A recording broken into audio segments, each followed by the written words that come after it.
आज की वीडियो में हम बात करेंगे कि पाकिस्तान से ऐसे कौन से 5 कंट्रीज़ हैं जिनकी कोई वीज़ा रिक्वायरमेंट नहीं है और आप सीधा पासपोर्ट उठाकर उन कंट्रीज़ में जा सकते हैं जिनको वीज़ा ऑन अराइवल बोला जाता है। जब आप उन कंट्रीज़ में जाते हो तो आपको वीज़ा ऑन अराइवल देते हैं। सबसे पहला प्रॉब्लम ये है कि बहुत सारे कंट्रीज़ ऐसे हैं वो आपको कहते हैं कि जाने से पहले कुछ रिक्वायरमेंट्स हैं वो आपकी पूरी होनी चाहिए। दूसरा प्रॉब्लम ये है कि जब आप नए नए ट्रैवलिंग स्टार्ट करते हैं और आपकी कोई पासपोर्ट हिस्ट्री नहीं होती, बिल्कुल फ्रेश पासपोर्ट होता है और आप कहते हैं कि मैंने एक ऐसी कंट्री जाना है जिनका वीज़ा पाकिस्तान के लिए नहीं है, तो आपको इमिग्रेशन से जाने नहीं दिया जाता, आपको ऑफलोड कर दिया जाता है। तो आपने इसको टैकल कैसे करना है वो मैं आपको वीडियो के आखिर में बताऊंगा, इसलिए आपने वीडियो को आखिर तक फॉलो करना है। मेडागास्कर जो आपको वीजा ऑन अराइवल देता है तकरीबन 35 यूरोज आपसे लेता है और आपको मुल्क के अंदर एंट्री देता है। बाकी तमाम रिक्वायरमेंट सेम है। पासपोर्ट 6 महीने वैलिड होना चाहिए, होटल होना चाहिए, कैश आपके पास शो होना चाहिए, ऑनवर्ड या रिटर्न टिकट होनी चाहिए। इसके अलावा एक और कंट्री है नेपाल, जो पाकिस्तान को $25 में वीजा ऑन अराइवल देता है। जब आप इनकी कंट्री में जाते हो या आपसे $25 लेते हैं, आपको वीजा देते हैं और बाकी तमाम रिक्वायरमेंट सेम है कि आपके पास कुछ $500-600 होना चाहिए, होटल होना चाहिए, रिटर्न ऑनवर्ड टिकट होनी चाहिए।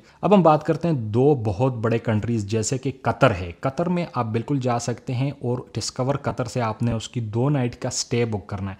जैसे ही आप कतर के एयरपोर्ट पर पहुंचेंगे आपके पास डिस्कवर कतर की ऐप से होटल बुकिंग होगी कम से कम 2 नाइट की, और आप जब वहाँ पर जाएंगे वहाँ पर एक अलग डिस्कवर कतर का डेस्क बना हुआ है। उस डेस्क पर आप जाएंगे, वहाँ पर वो आपका होटल बुकिंग चेक करेंगे और होटल बुकिंग के ऊपर ही एक स्टैंप लगा देंगे।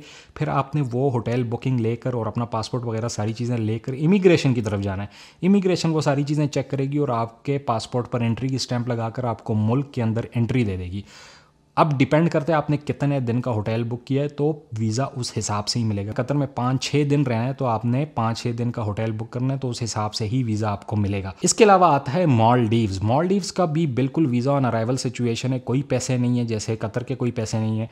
आपने जाना है और आपको एंट्री दे देंगे। आपका पासपोर्ट वैलिड होना चाहिए, रिटर्न टिकट्स होनी चाहिए, पैसे होने चाहिए आपके पास और ये तमाम चीज़ें आपके पास, होटल बुकिंग वगैरह होनी चाहिए। तो ये कुछ कंट्रीज़ मैंने आपको बताई हैं। अब बात करते हैं कि ये तो पाकिस्तान से आपको जाने ही नहीं देते, तो आपने इन कंट्रीज में कैसे जाना है। अब इन कंट्रीज को विजिट करने के लिए आपको थोड़ा सा स्मार्ट होने की जरूरत है। थोड़ा सा स्मार्ट प्ले करेंगे तो आप इन कंट्रीज को विजिट कर सकते हैं। जैसे आपने पाकिस्तान से थाईलैंड जाना है, अपनी नॉर्मल थाईलैंड की टिकट करें, वापसी की टिकट करें। वापसी पर आपने मालदीव्स को टच करते हुए वापस आ जाना है, तो आपका मालदीव्स हो जाएगा। कतर की बात करें तो आपने अगर दुबई जाना है, सऊदी अरब जाना है या किसी भी और कंट्री जाना है तो आप कतर एयरलाइन से जाएंगे, तो कतर एयरलाइन हमेशा दोहा में स्टे करेगी। आप उस स्टे को एक्सटेंड कर सकते हैं कि आप 30 आवर्स वाला स्टे ले लें, जो कि बहुत सस्ती टिकट्स होती हैं। इसी तरह नेपाल हो गया, बांग्लादेश, श्रीलंका जाना है, वापसी पे नेपाल से होते हुए हैं।